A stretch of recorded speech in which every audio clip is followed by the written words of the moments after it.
What's up, everybody? Welcome back. I'm in the Queen's Chamber, the Vile Blood's Queen, Annalise. And I am Chris, and this is my Bloodborne playthrough. This is episode 20, and we are in for some craziness today. We are first gonna kind of end the Canehurst stuff, so we're gonna do a little bit of that. I'm gonna kind of end Alfred's little ordeal here. He's not done yet. He's almost done. But we're going to finish that up, kind of talk about Alfred a little bit and a little bit more about this battle between these executioners and this vile blood. And then right after that, we're going to head up to the Upper Cathedral Ward, and we're going to finish up that section. For you guys, it's only going to be like an hour and 15 minutes. For me, the Upper Cathedral took probably upwards of like 2.5 hours because of that damn boss at the end. Probably one of the toughest bosses in this game for me, at least it was anyways. She has a move that you really can't like dodge. It's like luck if you dodge it. Like you get hit by her regardless almost. And really what I learned when I fought that boss, and we'll talk about when I get there, is you got to kind of use some baiting tactics. And that's really about it. But we definitely check the choir out, see what crazy shit they're up to, and they are definitely up to some craziness, which by now it's not a surprise anymore. You pretty much figure now every time you meet someone that they're doing some crazy shit that they're not supposed to. I think like Dejura and Eileen were like the only two where you're just like, you know, you guys are probably about the most decent people we've met so far. even though like Dejura is maybe a little crazy that he's guarding these beasts, he at least has like a decent reason, and he's not like experimenting on people and shit. And Eileen's just doing her job as a hunter of hunters. So like really out of everybody you've met so far, there's some other ones, you know, especially like the people you save. Some of them are definitely not going crazy, but some of them are. So it's just very funny. Like there's like literally like 3 people in the whole game. Ariana would probably be another one where I'm like, you're not that bad. Like you're actually a decent person. That old lady's crazy. There's that guy that like lives across from Ariana. I never saved his ass, but you can save him. And the thing in this playthrough, because remember this is my first playthrough through the game, I didn't know anything of what's going on, but my other guy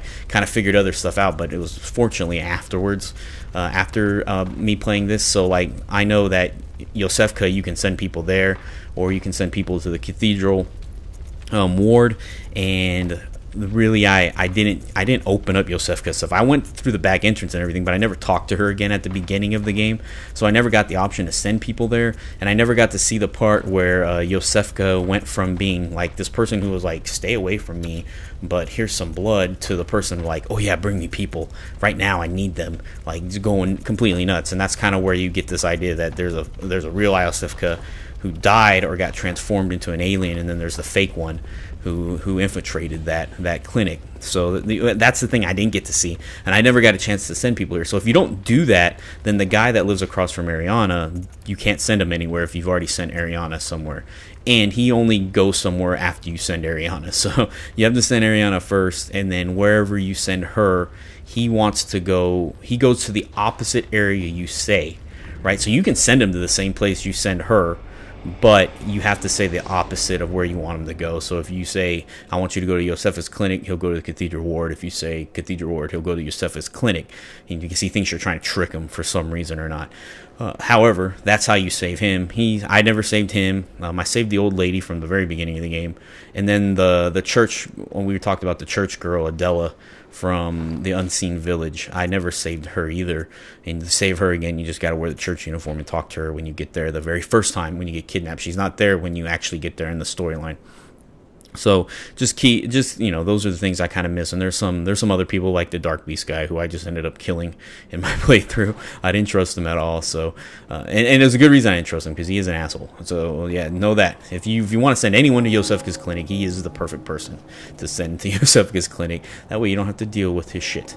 However, going on through what we're doing right now, like I said, I'm heading towards Alfred, and we're gonna end his little quest, I should say, his little storyline.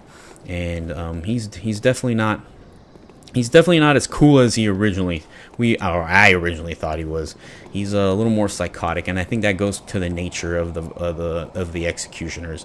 They seemed, I don't know, you can't say too much about Logarius, though you can kind of tell from his little quote about good things aren't always good, and how good things aren't necessarily always a good thing to do, and evil things are sometimes a good thing to do. And but overall, just try to be a good person. That little quote that he says is a little something I don't think a very sane person would say, or someone who's not what you call a fanatic or zealot. In this game is what they call the executioners.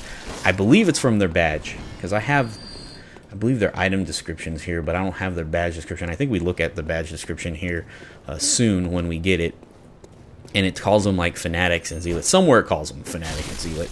So we know that these guys are just absolutely insane about killing vile blood. It's not like it's their job, it's like their life meaning, and if they don't do it, there's something wrong and they haven't succeeded in life. That's kind of what it portrays. So, and again, it comes to the idea of like, why do they hate them so much? Now, something I think I forgot last episode, and I went through some of my videos to kind of figure out a little bit more. I wanted to hear what Alfred had to say in his character dialogue when I first met him and things like that. So I went back to look at the videos where I talked to him, and I forgot that he mentioned that the Vile Bloods originally, I guess you could say, the Vile Bloods originated from a guy in Bergenworth, a scholar, I guess you would say, stole some forbidden blood and left there, and then took it to Cainhurst. And that's kind of how the Vile Bloods all began. Now, what that forbidden blood was and all that stuff, we'll kind of talk about a little bit. But let's listen to... Oh, good to see you safe. Now, let's think up something to discuss. Just tell me what piques your interest. In his time, Master Logarius led his executioners into Cainhurst Castle to cleanse it of the Vile Bloods. But all did not go well, and Master Logarius became a blessed anchor, guarding us from evil. Tragic, tragic times. That Master Logarius should be abandoned in the accursed domain of the Vile Bloods. I must free him, so that he may be properly honored in martyrdom.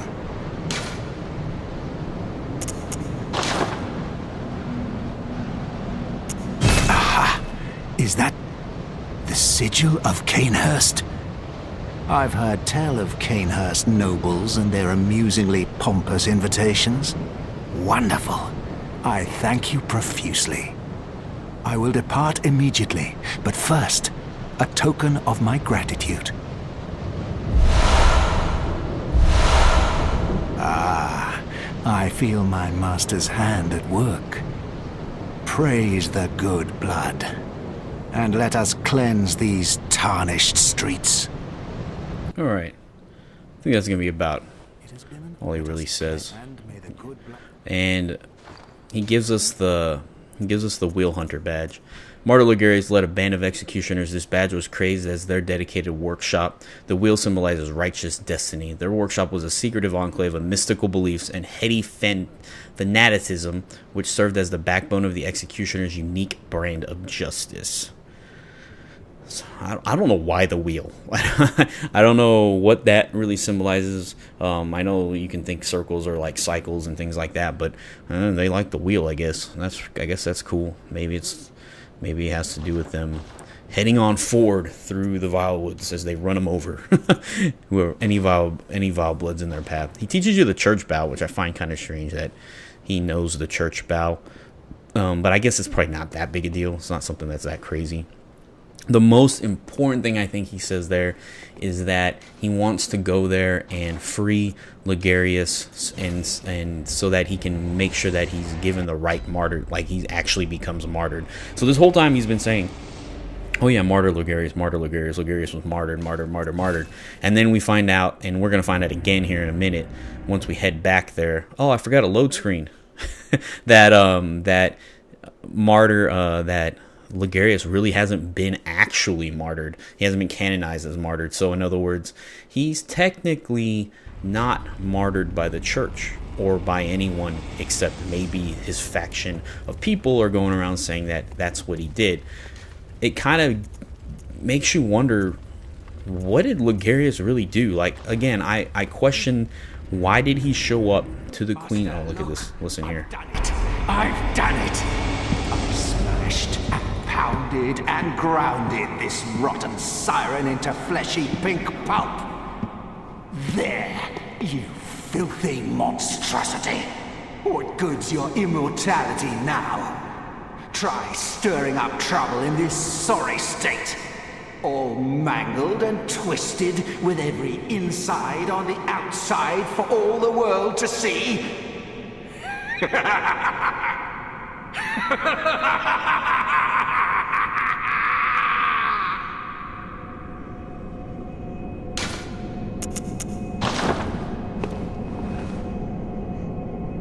Give a little prayer for this sad, sad man. Crazy man. Go see what he has to say. You, is it? Look at this. Thanks to you, I've done it. Well, isn't it wonderful? Now Master can be canonized as a true martyr. I've done it. I have.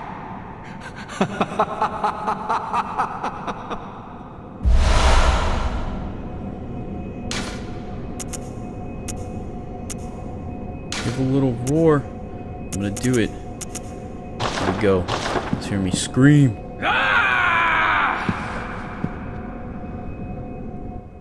I've done. Alright, guys. Alfred has gone off the deep end. He has taken a cue from Pyramid Head. Kind of. And he's just gone nuts. So there's an option here. You don't have to do what I'm doing right now. Where he says I'm jealous. Why am I jealous? You're weird, dude. Anyways, we're going to take you down. However, you do kick my ass for one round. But on round 2, I come back and finish you off. So, eat it. You do have an option here. You don't have to attack him. You can actually just leave and then go back to where you originally saw him, back at the very, very first place next to the area that leads down to Old Yarnum. Remember where you first see him, and then apparently it looks like he killed himself over there, and I guess he thought that would be the cool thing to do since his life's mission's over, I guess, or I guess really the executions aren't needed anymore if he thought he finished what he did. Yeah, that's I'm just like stumbling upon my words because I didn't know he could actually counter. I knew he could counter you, but I didn't think he actually did it. So that's weird because there's not many NPC hunters that when they hit you in a counter, they don't come up and try to actually counter. He's one of them. Another one, I don't know if Eileen does it, but I know at the end of her quest line, if you do it the other way or the right way, I would say, you fight a hunter in the Cathedral Ward and he will counter you. But other than these two, I don't really know of any other ones that do. I don't know. I'm trying to think really deeply. But anyways, regardless, who cares? Yeah, he's gone nuts, and if you don't fight him here, you can actually see him back where you originally started talking to him back in the day, and it looks like he killed himself, and he's just sitting there, I guess, because his life mission's over, and he thinks everything's all done, but we're gonna ruin his plans, and we're gonna kick his ass, because I think this guy deserves to die by my hand, and he doesn't deserve to kill himself, so we're going to do that. And then the other thing is we're going to bring the queen back to life. And that's kind of why I put it in this episode, because what we're about to do and where we're about to go is gonna lead us to a place where we can actually bring her back to life. And a place I think we need to remember maybe for DLC content and whatnot, just so that apparently this little area is very special in that it can do things with time. So, and it also brings in into the aspect that time can be warped and bent in this world for some reason or another. So we get corruption. This is the Canehurst badge. I don't think I looked at it. Hunters of blood who find dregs for their queen in cold blood, particularly in that of hunters. Yet the corrupt are heretics in the eyes of the church, and thus subject to the wrath of the executioners. I don't get why it says yet, you know, like, why are they corrupt in the eyes of the church? Because of that thing they do. Like, that's kind of weird. And then this is the Radiance, which I think is crazy. It's called Radiance. Very, Illuminati-esque, I guess. The executioners despise the impure vile bloods, and no matter what circumstances, would never cooperate with the bloodthirsty hunters who serve the undead queen, Annalise. So, yeah, they're crazy. And this is kind of gross over here. Turn away if you have a queasy stomach, because it's about to get nasty. So apparently he did exactly what he said he did in his statement. She got kind of pulverized. Now what's crazy is like he's so happy that he did this, and I'm like, she probably didn't even put up a fight, because if you remember when we saw her, she didn't look so hot. So you kind of probably just walked up to her, like we could have walked up to her and just beat her to death. Like she didn't put up any kind of fight. And again, it's very interesting that he says now Logarius can be truly canonized as a true martyr or whatnot. So this whole time he's been saying he's a martyr, but in reality he hasn't. And basically, everyone else outside of the executioners didn't probably consider him a martyr. Only the people maybe inside the sect of executioners were like, yeah, he's a martyr. He did this thing for us. He's standing in front of the queen because he's trying to protect us and blah blah blah blah, using that as like trying to keep their master like as someone of awesomeness, that he did this thing for all of us. But in reality, like I said, why when if Logarius really hated her so much? Pinkish lump of flesh remains warm as if cursed. All hail the undying queen of blood. All hail. It kind of looks like there's a face in there, right? A little bit of a face with some skin and droopy stuff coming off. That little crack in the middle kind of looks like a mouth to me. I don't know. It just looks like that. Look like an ear right up there in that top area. Maybe a stomach. Kind of reminds me of the Stone of Yharnam you get from the other queen. The Queen of Yharnam, the Queen of the Thumerians. Just something interesting that they kind of match like that. And are they forming these babies inside them as we speak, or what's going on? Why are they so special? What's so special about either these babies inside of them, or what's going on with that? What's the idea? I was trying to see if you can see your head in there, but apparently the helmet's empty. Anyways, yeah, so why, when Logarius got here, did he not just do exactly what Alfred did? If they're that fanatical, right? What did Logarius find? What did he figure out? What did he see with the crown, right? We don't really know, other than that he came here and he saw something, and he decided that instead of killing her, it would have been better to sit out in front facing away and keeping the crown for himself so no one else could know about this area. And it almost looks like he's defending her. Like, let me just say it that way. I had to run back here. I forgot to get the blood echoes when I ran away, so I was like, oh shit. For you guys, that took only like 10 seconds. For me, it took like 5 minutes with the load screens. But yeah, it looks like Logarius is defending her, and for some reason or another.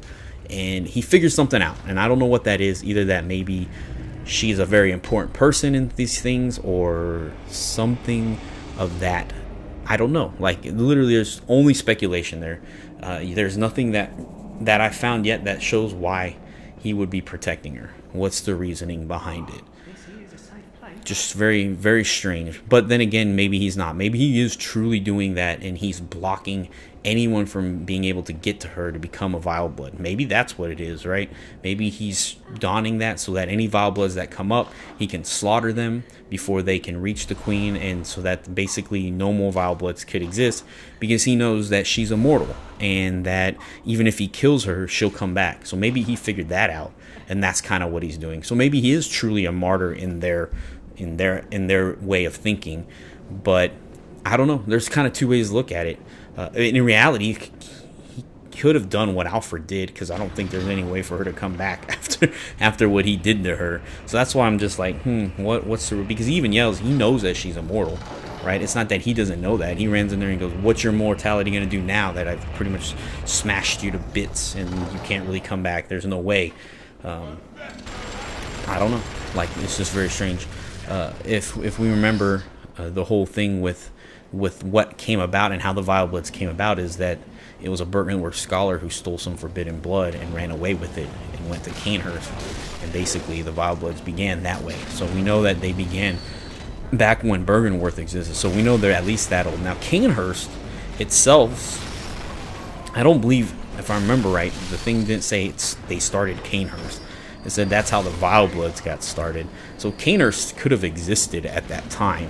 It doesn't necessarily mean that, yeah, they could have just been normal people, maybe, or something of normal people, and this blood, kind of started out exactly kind of what Yharnam did, where they kind of went crazy too. And, you kind of get this synonymous thing between the two, like I spoke in last episode, where you have these one people that are exactly like these other ones. They have a plague, they have, these beasts that they have to slaughter. So it's very synonymous, and maybe to kind of show you that the church kind of delved Maybe originally, maybe wasn't supposed to with Lawrence, but maybe even Lawrence, who knows? But maybe Lawrence was like, screw it, and they started delving into the forbidden blood, or into blood itself. Because remember, the old adage says, "Fear the old blood," and that's a very important line. I think something Willem really tried to push for, and it seems like he didn't care too much for the blood stuff. If you look at everything about him, is eyeballs. Like, he's like, I want eyeballs and blah blah blah this, but it didn't seem like he cared too much for blood. So a lot of Bergenworth stuff looks very experimental, very how could you say, like, yeah, and I said this before, like, they were experimenting to get more eyes basically on the inside. And apparently they did some experimentation. That's why you get a lot of those people that are running around Bergenworth all crazy looking, all different, but they all have human bodies and different heads. It looks like they were up to some stuff, which ultimately probably caused their downfall, but also probably caused them to create ROM. And again, how long were they doing this for? Who knows? Like, again, remember, God, I can't speak today. But look at these pillars and remember them. That's what I was trying to say. Just remember these pillars here in a minute. But we're headed up to the Upper Cathedral Ward, so that's basically it for Alfred. You get the helmet is called the Ardeo helmet, and it's an odd helmet. I really can't speak today. And the odd helmet worn by the band of executioners commanded by the martyr Ligarius. The conical gold helmet, symbol of executioners, represents luminosity, ambition, and an unflagging resolve to face impurity, staring it down with stern golden spirit. So Ardeo is, I believe, Latin for fire or pill. Is it fire? I think it's fire or like bright or something like that. I should probably look that up better and actually write it down. It's basically that, but I think it's fire. But it's like, is it fire because of their rage? You know, instead of fire of burning impurities, maybe it's more of a fire from rage for hating them so much. It's a very interesting helmet. Like I said, it reminds me of Pyramid Head from Silent Hill series, and it again, something you're gonna see from this helmet, and then you're gonna see from like the Canehurst armor helmet, which I'm gonna have to show sooner or later. Is that I don't see any holes for eyes in any of these helmets, which is again very strange. Why would you not need those? And if you look at these guys, they don't have eyeballs. He has eyeballs on his lamp, but he doesn't have eyeballs in his freaking head. So again, it seems like they're trying to protect their eyes or something of that nature. Or maybe they got their eyeballs lost and they're just not trying to look so dirty. Maybe they're trying to, put some sunglasses on, but they don't have sunglasses in this universe, so they got to put hoods and things like bandages. What is with it though? What's with these eyeballs, right? These are very unique enemies in that they don't really give a shit about you, and that they are facing the Grand Cathedral, or the Great Cathedral, for some reason, and we'll find that out soon. So that's the Ardeo helmet. And I'm pretty sure it's like fire. It's something of like fire. It's maybe not exactly fire, but it's something close to it. I believe like part of the definition is fire. Anyways, again, not too big a deal. It's just Latin. You can look it up. And then the big wheel that he has is a weapon wielded by Martyr Ligarius' band of executioners. So I think it's noted right there that it's not Ligarius's weapon. It's Ligarius's band of executioners' weapon. And it's used to slaughter vile bloods in Canehurst, bathe in pools of their blood and forever steeped in their ire, transformed to release the power of the wheel and manifest their lingering rage in a show of utter brilliance. These guys are nuts. You can hate the vile blood because maybe they're not the greatest of people, and she even says she's corrupt and rotten, which kind of makes me think that when this blood was brought over, it wasn't something maybe they wanted, and it ended up just kind of happening. So even she considers herself rotten and whatnot, but she has a mission, and she wants to bear a child of blood, and you find that out from some of the items that they have as well. So. But yeah, this thing is just, so you got like the Vile Bloods who are kind of doing not much different than everybody else, but then you got these executioners who are just like ape shit crazy about trying to kill them. And is it because they stole forbidden blood from Bergenworth and they didn't like that at all? Or is there some other reason behind it? It's hard to tell. You can speculate on that all day. There's not much that says otherwise.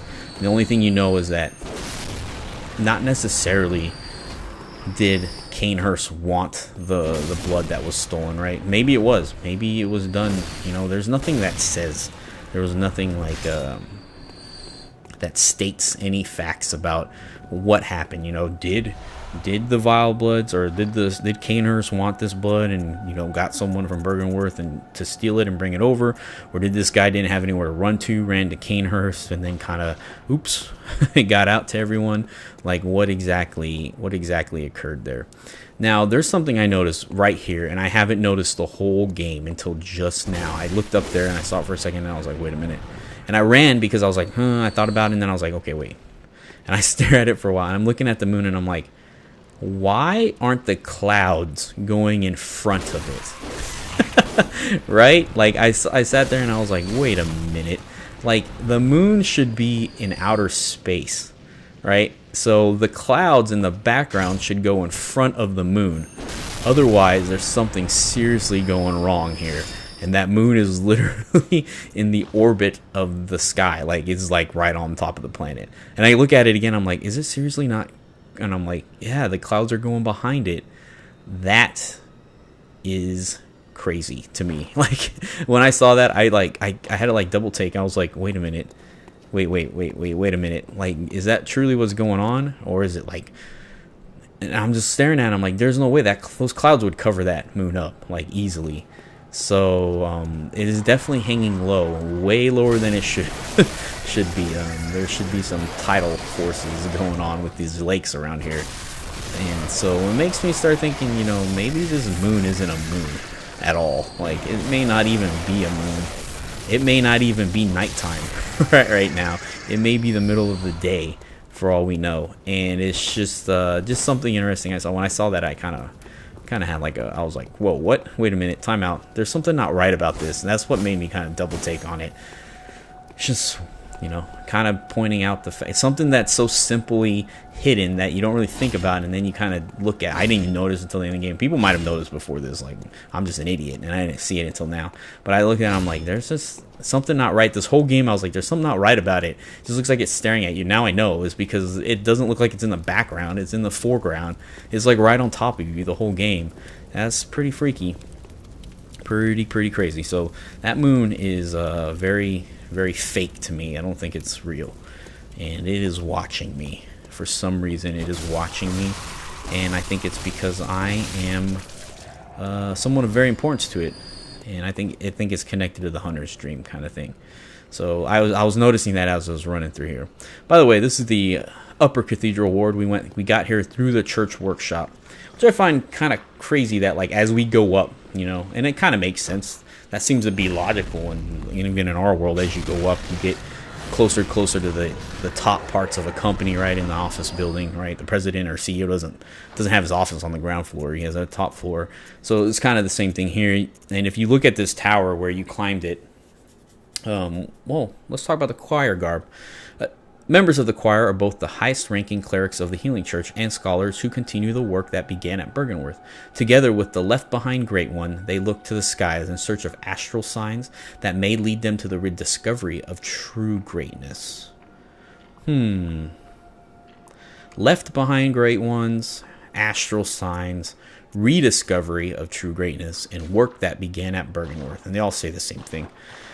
Those are the interesting parts of that garb. So these choir people, even though the church shut Bergenworth away, these guys are getting back in there and they're continuing the work of the choir, or of the Bergenworth, I should say. And these are the guys you fight when you were over at Bergenworth. You fought one at Bergenworth, and this is kind of the same garment that fake Iosefka uses as well. I don't want to call it Yosefka. I should start calling it. It's easier to say that word than Iosefka. And so very, very strange that they're going back into the place that they shut off and blocked away. So to study and continue the study of what was going on with Bergenworth, which means they're continuing the study of Willem, and that it's leading them back to true greatness, whatever that is, right? Maybe it's the idea of eyeballs again, and not so much blood. It's just very, very interesting. Kind of what are they up to? What is the choir up to? Exactly what did they find, or what are they going to find? And did it lead to the School of Mensis being created, or was the School of Mensis always around and they kind of agreed to disagree, or did they both agree on something? Were they friends? Were they not friends? When you go to the Unseen Village, where you get the key to this area, you see the hunter that's in a cage. Now, after long thought about it and looking at him again, I don't think he was actually locked into that chair. And also, if you remember right, the cage was locked from the outside in. So he could easily have just left if he wasn't wrapped to that chair, and I was able to walk out of the cage, so nothing was keeping me from leaving it, but there was keeping things from getting into it. So that's kind of the, if you combine all that, it seems like he locked himself in there basically. And for what reasons though? Why? Is it because of all the shit that was going on? Is it because he or she did it for a specific reason, was trying to get away from something? Was it part of rituals that they were trying, that he maybe thought he found from Bergenworth, and he was like, this is something they did there, so let me try it here? What was his idea behind that, being trapped in a cage? Maybe it was like the first ideal of a Mensis cage. Instead, he failed, or she failed, and that kind of was like, but that was kind of the beginning of it, locking yourself away from these desires and things like that, which lets you achieve and see the true reality around you, and instead of what was actually there. But and the Mensis cage is very interesting, because at the very end it says it really just seems like this thing is what really caused them to be crazy. not so much that they actually saw anything, but that they only got crazy because they were basically keeping themselves away from food and drink and all that stuff. Who knows what they were trying to accomplish? These statues are all wrapped up, but if you try to look into them, you see like weird faces, and these little guys down here are very weird with the wands, just very alien-like. And you're gonna see alien-like a lot in this, but I'm not meaning that they're actually aliens, just unnatural or otherworldly, right? Very eldritch, I guess you could say, to describe them.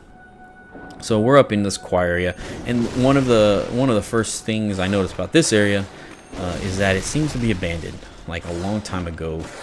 So either something happened here and shit went bad, or they just abandoned it because there was no need to anymore. And you could say that maybe they abandoned it and they all went to the Unseen Village to start, trying to figure out what they're gonna do and what they're gonna be hiding from the people of Yharnam, because of what they're going to do is not going to be something you're going to probably get a great popular respect for. You're not going to win any votes by doing what they did, so they had to hide it. And they used something that was already at Bergenworth to help them hide it, like Rom, or what was their idea behind that? Because again, you don't get access to the Unseen Village the natural way until you beat Rom, and Rom, remember, is blocking all sorts of rituals. So interesting, that whole little ordeal. And there was, remember, 2 notes. There was a message at the church or at the temple, I should say, of Oaden, that says, it's locked our master away, can't shudder the thought, the spider is blocking all matters of rituals. And then you see one at Bergenworth that says, it says kind of like yes, we're blocking all these rituals because enlightenment shouldn't be shared. It's something that should be for one person only. Very, very pretentious, which we saw that word. I can't believe this whole area is filled with these brain suckers. I'm surprised I didn't die. I am very surprised I didn't die. But I think it's partly because I had this weapon. Because if you do pierce damage to these guys, as you notice, you do a lot more damage if you stab them instead of slice damage. Or I guess that's normal damage. Or I don't think blunt damage does a lot either. So stabbing them seems to be key. Taking those things down fast, anyways. But yeah, it's just the whole ordeal with Rom is still, I don't know if it's just me that is confusing too, if it's confusing everybody. Like, why was he blocking rituals? That's the confusing part to me. I get who she is. Well, I get the idea who she is and all that, but why, right? But anyways, let's look at this Cosmic Eye Watcher badge. Badge of members of the choir, elites of the Healing Church. The eye signifies the very cosmos. The choir stumbled upon an epiphany, very suddenly and quite by accident. Here we stand, feet planted in the earth. But might the cosmos be very near us, or only just above our heads? You know what's just above our heads, or what I just saw outside that seemed to be above our heads? The goddamn moon. That's what. But I don't know if that's necessarily what they're talking about. And remember, they did have that note that said the sky and the cosmos are one. So they think another plane of existence is not that far away, that it's literally right there, and that the eye is what signifies the cosmos. So they kind of take this idea that Willem said, that we need these eyes planted in our brains and forced to see other planes of existence, basically, or other planes. And that's kind of the way Willem thought. Well, the church is like, well, not that we're necessarily going to see other planes, but we're going to see the cosmos, right? We're going to see this plane that we're going to name the cosmos. Now, could the cosmos for them be a bunch of other planes? I don't, you could say that maybe, but that's kind of their thought process, I think, behind it all, is that eyeballs will bring them closer to the cosmos, or, well, to them the eye is the cosmos. So that's kind of what I think they're striving to do. And I don't necessarily, like, I think they left here and went to Mensis to figure out how they're going to do that. And from the site of Mensis, it doesn't look like it worked very well. It seems like they maybe failed with the one reborn, and with what they were trying to do. And then the nightmare seems to be something of the Mensis creation, with the Mensis cage and whatnot, and with all the amygdalas running around. Maybe that's something they communicated with, or it could be something they're created. And that's kind of been something I've been thinking about a lot in this game, is all these great ones we see, not a lot of them seem to be true great ones. And I may have talked about this a little bit last time, but to me, they don't. Like, a lot of them are manufactured by man, or were man or woman once, and a lot of them were women. And I think I did talk about this. Murgo's Wet Nurse, Rom, and even when we get to the Celestial Emissary and Ebrietas today, I would think that they are also all manufactured. And I think a lot of people might say Ebrietas isn't manufactured, but when I get there, I'll try to explain my theory, my observations of the situation, and why I think it might be. Oh man, he got me. It might be a person and not so much a great one. However, the ones that I don't know too much about, such as Amygdala and Adon, are ones that I've never seen Adon, so I wouldn't know, right? He's formless. He actually has a name that has no meaning. All these other ones have meanings in our language, or in Latin, right? Ebrietas means intoxicated. Rom means mindless. Amygdala can mean almond or tonsil. I think the tonsil was named I think it was named from that because it looks like an almond. I think it really means almond. Celestial Emissary, which we fight here, is also just a name. Members of the choir are both the highest ranking clerics of the Healing Church and scholars who continue to work at Bergenworth. The eye covering indicates their depth to the teaching of Willem. So, very interesting and strange item. But I actually like the way it looks. It kind of looks like a jester hat, and a little bit of weird, like it had bells on those little tips. It'd kind of be that. Again, covering the eyes, right? Just, and if you remember, it kind of looks like the one that, well, not really. I mean, it covers their eyes. Willem had his eyes covered. People love to cover their eyes here. Is it because they're afraid that they're going to get stolen, or is it because they're already gone, or is it because it's not about seeing the world around you? It's about the inner world, right? Stop imagining what you see, and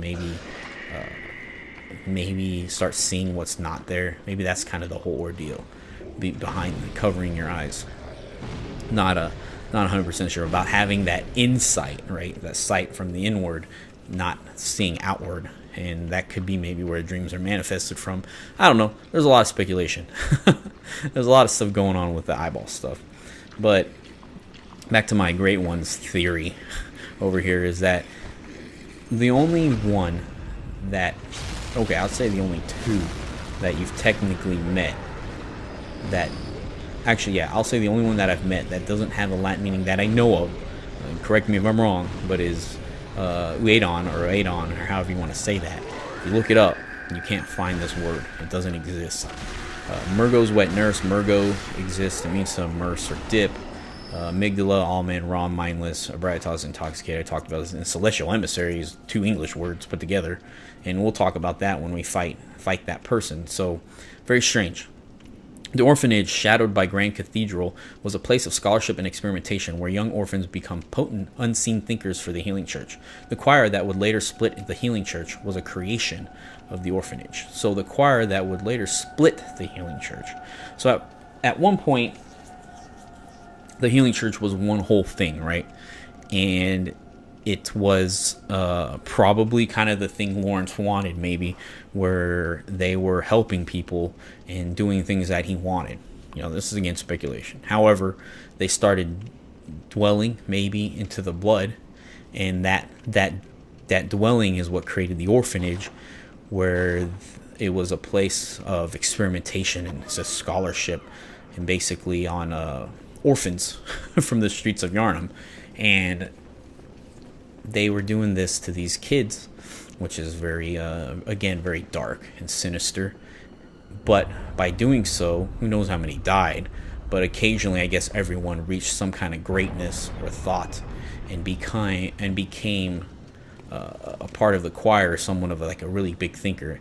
And those elite few that maybe made it, or the few that did make it through, became the choir. And then the choir was like, okay, the Healing Church is doing this thing over here, but there's a lot more to this world than what we're seeing, and we're going to start doing our own thing. And that kind of split the Healing Church, like it says. What is this person doing? I think it's interesting to note that they have chains around their feet. Looks like at one point maybe they were chained together, or maybe that's the cool Yharnam fashion, and we don't know. That's the ankle bracelets. He also has them, or she also has them on her arms. And you see the holy shawl around the neck that survived. So why if this is why? Like, what is this? Is this this isn't the orphanage, by the orphanage key doesn't open this. It opens the door below, I believe. I don't think it opens this door. This is just kind of an area, and you actually can inspect it. You see the shawl on the back. And I was trying to see, like, what was she looking at? The cathedral? I think it is the cathedral, or the Grand Cathedral, kind of. I think it's more off to the diagonal that way. But you learn to make contact, which is like Sunbro for Blood Souls. Blood Souls, oh my god, I called it Blood Souls. For Bloodborne, this is like the Sunbro stance. And for Bloodborne, basically, I would say it's the goofy looking one where you're like, make contact. So you'll maybe see this get a little famous, maybe online somewhere, who knows. But apparently they think this is how you contact the cosmos, maybe, is what they believe.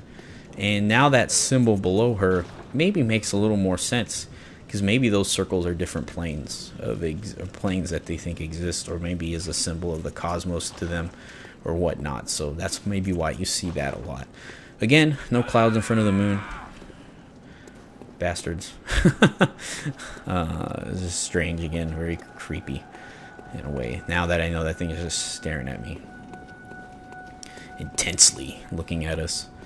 And maybe that's how they get the moon to come down here. Is they beckon it by doing so with the contact symbol, or maybe they're trying to figure out a way to contact it, and maybe the moon's like, stop it, leave me alone. Who knows? I don't know if the moon's like a big hater of the church. They just he seems, well, when you can beat the game is when you beat Murgo's wet nurse. So to find that connection is you need to figure out why beating Murgo's wet nurse and figuring out the nightmare of Mensis is what the moon essence wants, right? That's what we need to figure out, because that is what ends up happening. The moon essence is run by the moon essence right now seems to run the hunter's dream, and for some reason it seems to be the guy that you're pleasing, the great one that you're pleasing. Could it be another human that grew up to be it? I don't know. It's not really named, but you could say that about Celestial Emissary. it's not really named either. But we have physically seen that they were people at one point. So, and then when you think about it, they're celestial emissaries. So they're maybe not from the cosmos. Maybe there are emissaries to the cosmos, because you do find the communion ruin on the boss after you beat it.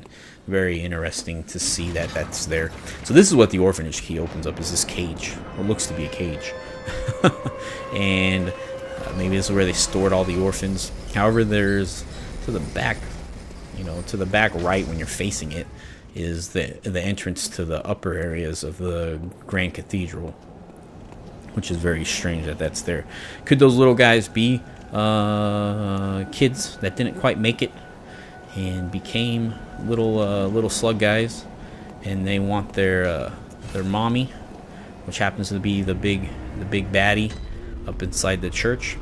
And there's a lot of them. And what's interesting is, if you follow Ariana, which I didn't do in this playthrough, if you follow her little quest, she actually gives birth to one of those, and you have to slaughter it. Well, you don't have to, but you can slaughter it, and then you get an umbilical cord, which I didn't get. So there's 4 in the game. I got 3 of them. I didn't get the one from Ariana, and she gives you another one, and that's how you get it. Is if you follow her little story.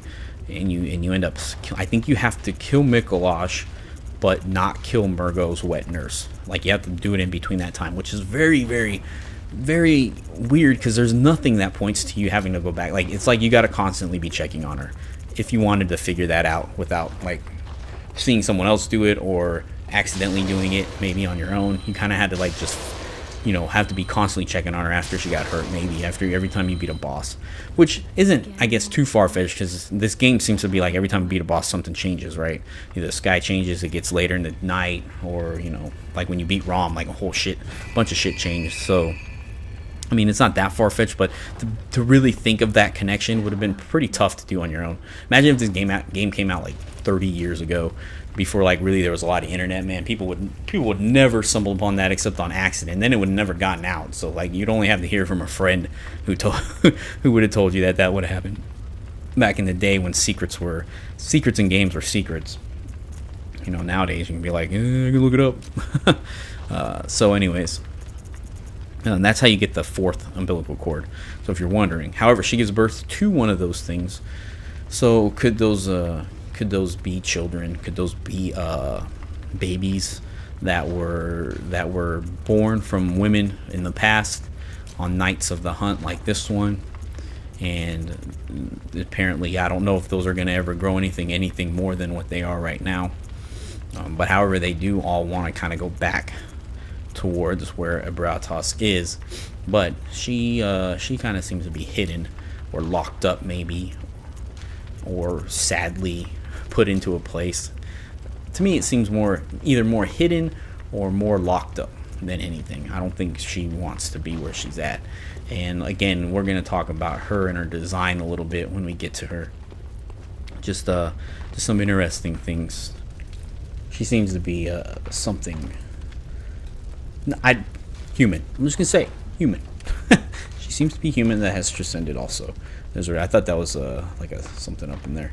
But yeah, definitely I don't think she's also a true great one. And I'm going to try to prove my point in that matter today. But, maybe not. Maybe not. But we'll see. We'll see. I could be wrong. I don't care if I'm wrong.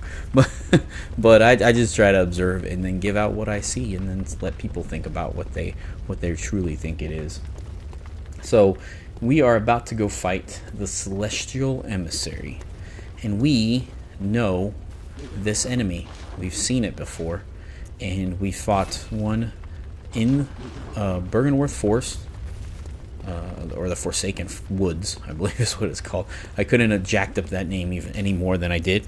It's called the Forsaken Woods, I believe. Now that I'm like now I might have to like back up and think about it. I'm like, I know something called Woods, so how about that? And we see them there, and then we see them, which they seem super misplaced. And I said that when that episode came out, I was like, these guys seem really misplaced. And then we also see them in Yosefka's clinic after Imposter Yosefka takes over, and that's kind of where you can tell that these things are, to me, created by us, right? We're able to transform people into this celestial mob. And I think that's the actual name for these guys right here. That's this guy running up to me. They're called the Celestial Mob. And then I believe the big one is called, that we're about to fight, is called the Celestial Emissary.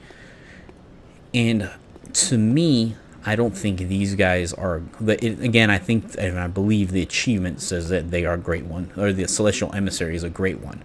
But, again, I believe it is a man-made great one. Because, one, we can create these guys. But, two... it seems to me that it's a celestial emissary, but I don't think it's an emissary from the cosmos come to talk to us. I think it's our emissary to the cosmos to go talk to them, and we're using them as for communion. So we created this creature, and we're like, you can be the ones that, you know, are emissaries to kind of get that communion going on, to get that chant, but to get that connection between us and the cosmos going. Because you know what? We created something that looks alien. So this is probably what they look like, right? Maybe this is what we think. So, or maybe to show the great ones in the cosmos that we're capable of this kind of creation, right? Maybe to kind of show off our ability to create. But as you notice, they kind of just like appear from the ground, which is very strange. And this area is called the Lumen Flower Garden. And lumen in Latin is light. It could also mean something to do with eyes, which is also strange. So it may have like a double meaning to it. These guys are very bright and lit up. And whenever you fight like the arcane versions, they have exactly like that guy does right there. Tentacles coming out of his brain. He hits very hard, but he's not a super hard boss. He's not compared to what's coming up after him. Or her, and they're not too difficult. I beat him here on the second try. It's nothing really. I mean, other than just like watch out when it has the tentacles coming out. It can use its arcane abilities at that point. So if you try to do a range game with it, it will definitely try to annihilate you with arcane magic. Let's try to stick close, I think, is the best, and then just dodging. What happened there was I got stuck by the mob, and I kind of didn't have anywhere to move around without getting hit, and they do hit hard enough to hurt you. I don't remember if you can parry it with the pistol. I want to say you can, but I'm not 100% sure if you can. I want to say you can because I thought I did it with my other guy when I came and fought him, but I'm not 100% sure if that's true or if I dreamed that up myself in my little own world. So yeah, that's really the fight, basically. And like I said, to me, the Celestial Emissary is our thing to communion, to communionize, to talk or communicate with the great ones out in the cosmos from the Eldritch truth and whatnot. And to maybe, like I said, to show off that we have the capabilities of the great ones, that we're smart and we're able to do these kind of things. I don't know. But maybe the Celestial Emissary is the great one, is a true great one, and he's down here to talk to us and make contact with us and to show us that there's another plane of existence, but I don't see why he would do that. And that doesn't seem to make much sense to me.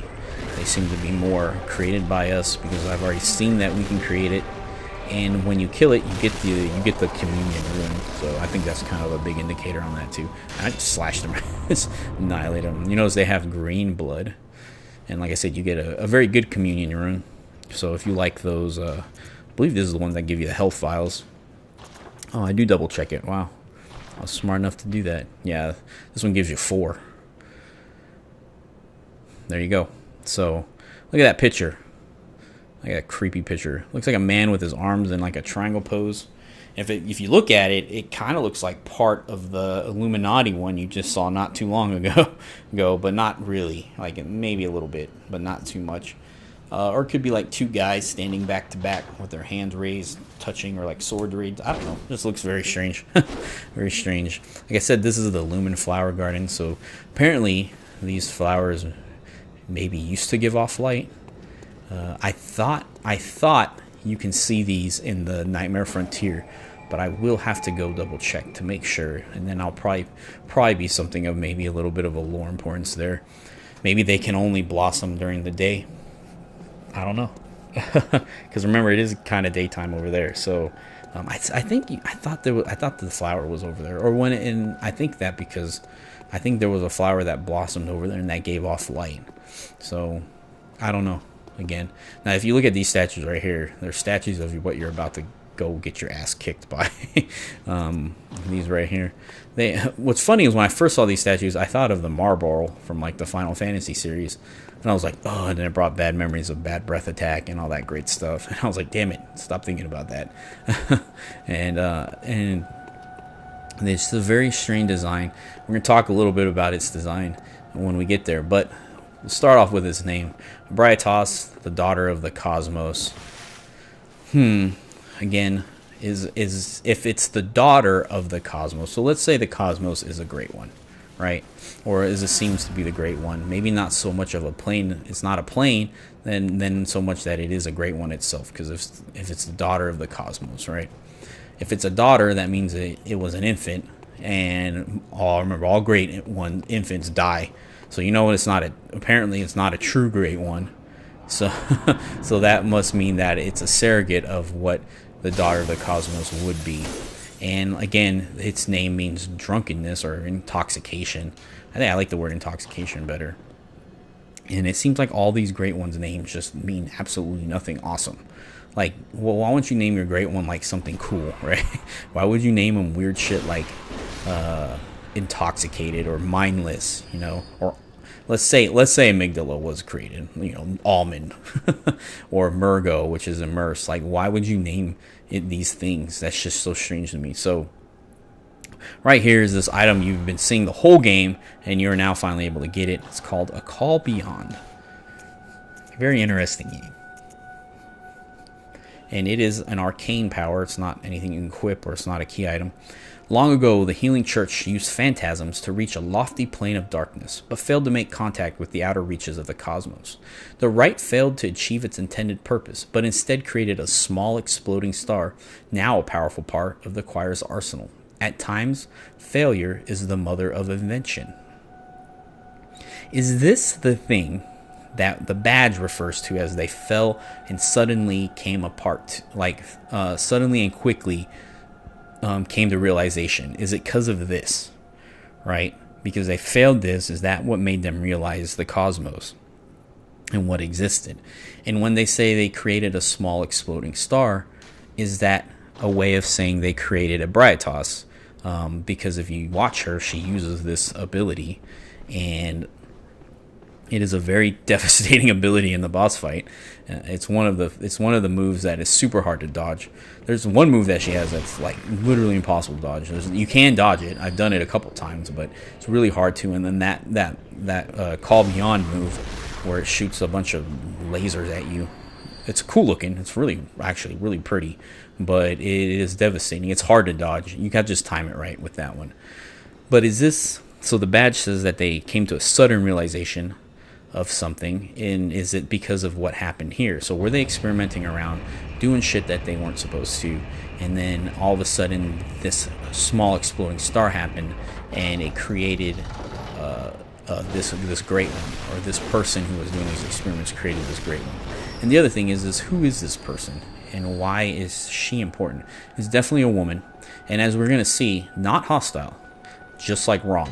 Remember, Rom wasn't hostile either at the very first when you go up to it. The other thing I want you to notice is that this area is a little wet, and it looks, I guess you could say, muddy. And maybe this is what Mikolash was saying when he was talking about how there is a hidden, there's a great grand lake of mud hidden now from sight. And then he says, of course, now the cosmos, or something like that, right? Not so much a grand lake down here, right? More of like maybe a small pond, but it does look muddy, right? And it does kind of make sense. It is kind of hidden and not really in sight. The other thing is this place looked like it was something originally, and it got demolished by something. So maybe this is where that explosion of a star kind of happened, was in this area, and this is part of the church that kind of crumbled because of that. right? I mean, look, you see the pillars here. There's definitely some kind of collapse happened here. Some kind of explosion maybe occurred here and destroyed this area. And you'll see those pillars I was talking about earlier to remember. They're over here. Now, if you walk over here, you don't have to touch her or do anything. She doesn't attack you. And I want you to look at the position she's in. Something I don't think a great one would be doing. She's bowing. She's on her knees. And then when she lifts up and you start fighting her, really look at her lower half. They look like legs that were in a dress. But she looks like she's kneeling the whole fight and she's running around. And basically when she hits you with her head, she's bowing and hitting you that way. Now, it's a very creepy looking creature. Not very pretty, but definitely something I would say is very alien-like. So maybe that's why they thought it being something from the cosmos. Could they be highly mistaking about what they're doing? And maybe the moon's trying to stop them from reaching the cosmos because he doesn't want them to go there for some reason or another. Maybe that's what the whole purpose of the story is, right? And the school menses and all that was the choir trying to reach it, and the moon is like, no, stop, please. However, she seems to be praying to this thing over here that kind of looks like Rom, and it really actually looks like a spider. Rom was not a spider, or didn't seem like a spider to me. Spiders have 8 legs, blah, blah, blah, this stuff, right? This over here actually has what seems to be 8 legs and seems to actually be a spider. So I don't know what, like, you can like literally run into her face and she doesn't give a shit that you're standing here. She didn't care until you start hitting her, which I do, I think. Right here, do I hit her? Do I hit her right now? I don't remember when I hit her. But I really was looking at this statue of this spider, and why is it so important? This is called the Altar of Despair. So to me, it's showing sadness for some reason or another. Was this someone very important to her? Maybe a sister? Or a mom, maybe someone of big. I was trying to hit it to see if it made her go nuts, but it doesn't. She doesn't seem to care. It's strange, right? And the other strange thing is, like I said, both of them don't attack you when you first meet them. They kind of just leave you alone. They kind of don't give a shit about you. And is it maybe, are you just insignificant to it, or is it that there's some other reason why they don't really care? Or seem to really, maybe it's because they're not true great ones. They don't really, maybe, I don't know if that's necessarily, I don't know what I'm doing with the camera. I think I was trying to like get inside of it again. You know me and trying to like see inside of enemies. I don't know what my fascination is with that, but strange. Just like I said, I give you what I see, and then I can't really tell too much right now, as of right now anyways, what the relationship is between her and this thing that looks like Rom. Maybe not necessarily is Rom. Maybe what Rom once was. That might be true, right? Maybe Rom used to have. If you look at the side of Rom, there are holes on the side where it looks like its legs could have used to exist at one point. Maybe someone cut him off and threw him in the water. That's something of very something you could think about, right? Go back and if you look at Rom, and you look at its sides, what I used to think was like pores for where like water would come out, because that's what I first thought was maybe this is the thing that's creating all this water around here. It could have been where its legs were actually, and they're scars from someone cutting them off and throwing her into the water for whatever reason. So that statue is what Rom used to look like until something happened to Rom. And for reasons of maybe the church used Rom's ability to get amplified in the water or whatnot, so that these rituals would be hidden, and that their rituals would be hidden, that they can go off and do their own like crazy shit that they've been doing. Now again, if you look at the lower half of her body, it looks like a lady kneeling and bowing. I don't know if that blood was called. I think that blood was called to me. Like those little 2 things in the back are her legs sticking out, and then the rest of her is just whatever you can make of it. But it is, well, we can assume it's definitely a chick. And a chick in white, in that matter. More than, I mean, that's the color of the monster. And I guess you can't really say that. Maybe she was definitely someone in white, but who knows who, though, right? You don't really... There's that damn move right there. And then it killed... If I would have been able to dodge that, I think I'd have been able to beat her on my first try. But that move is, you gotta time the dodges right. And if you don't, one flurry, not it's literally 3 flurries, but only one of them is enough to kill you. It's ridiculous. So it's just strange. Think about it. Definitely think about what ROM is and whatnot. So I basically fight her about 100 more times, and this is actually the one where I beat her. And literally, like I said, this is only like an hour and 10 for you, but it was like literally 2.5 for me recording this. Strange. Now, the other kind of note to think about is Ebrietas is actually also a genus of an insect. It's a butterfly. That genus or family. It's a scientific Latin name for one of the butterfly families. You can look up what type of Ebrietas butterfly, and you will see what I'm talking about. Did I? Oh, I put another death in here. Okay, so I put another death apparently. I wanted to show you that it did take a lot, and that time it like straight up whooped my ass. I didn't even hit it; just straight up beat me. So she's very strong and a very hard enemy. But back to the fact that she is some kind of she hints at being some kind of insect. Rom is also hinted at some kind of insect-like creature. So were these created at the same time? Why are they given the names that they're given, right? Just realized Rom doesn't actually mean mindless. It's vacuous that means mindless. I don't know why I said that earlier. I messed that up. So I apologize for my idiotness, because I don't think ROM actually means jack squat. It's just a name. But the fact that it's titled the Vacuous Spider is why it's mindless and empty. So anyways, maybe at one point it was of something great until it was taken. But it gives you the kin cold blood, which is interesting. That, like I think I've said this multiple times, the achievement says it's a great one, but it gives you the blood of a kin of a great one, which necessarily means it's not a great one, but it's somewhat like a great one. I don't know, you could maybe say synonymously there, the kin to me is my brother. It doesn't necessarily me, but he's still part of my family, right? Like I think sometimes when people, he's my kin, he's my brother, right? So he's part of my family. He's still me, right? He's just got different looks and a different style, a different person, in general. But he's still, he's still part of my family, right? So I think when you see these as kins of great ones, I don't think that's too much as a big deal as maybe some people are making it. But maybe it is.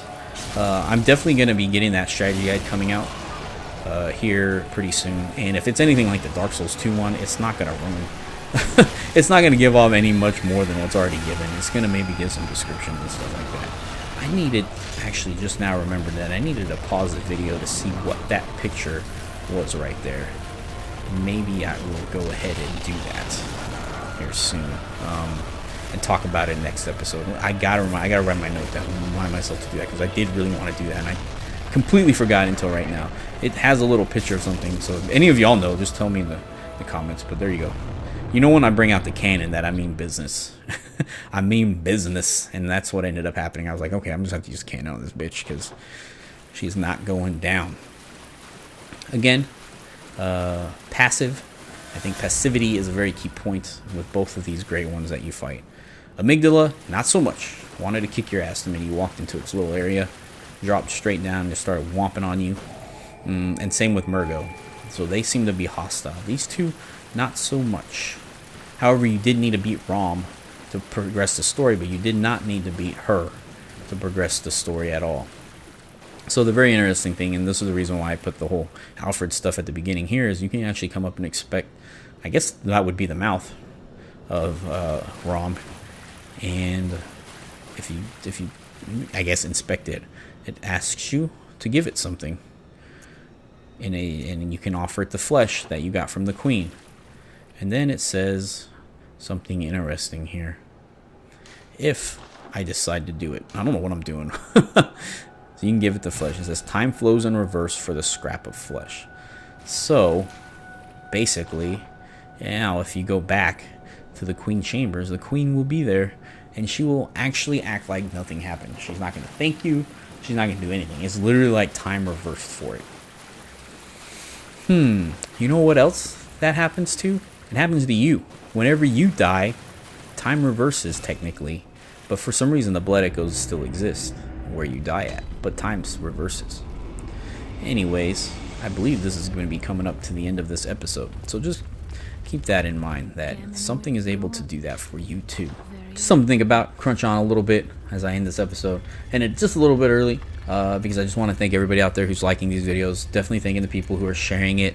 Thank you guys so much. It lets me get back on here and do it every day. It takes a lot of work. As much as it doesn't probably seem like it, I just make up shit. I know, it sounds like I'm making up shit, but I do kind of spend my time trying to figure this stuff out, and it does take some time to make these videos. So thank you guys. You guys liking it and sharing it gives me the ability to make sure I make more. But I will see y'all next time. Peace out, everybody.